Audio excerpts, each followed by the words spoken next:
Nézd, Mary, lehet, hogy Hübele Balázsnak ítélsz, de alaposan átgondoltam.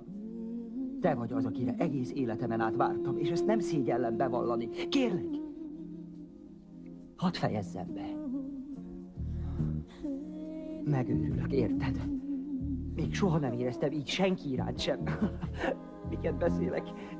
Úgy érzem magam, mint egy iskolás fiú. Egy iskolás fiú, aki oly régóta kívánja már édes szerelmedet.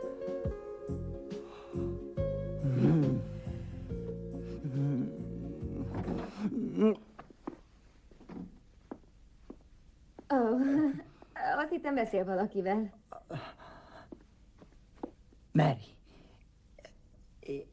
Én...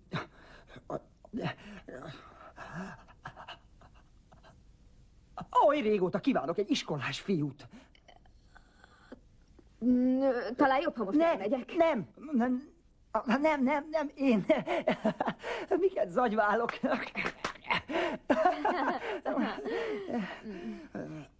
Én azt akartam mondani... Istenem, én kedvelek, Mary. Értóra csíplek. Szeretnék kérdezni valamit. Szemtől szembe, nyíltan és őszinte választ kérek rá.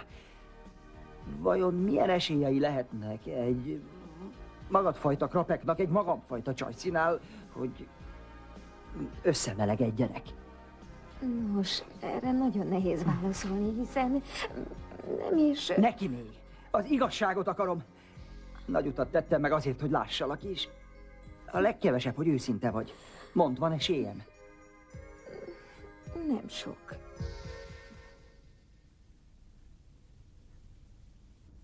A nem sok alatt azt érted, hogy 1 az 1000-hez.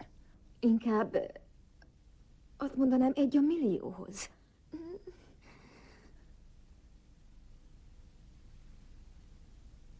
Ezek szerint van esélyem.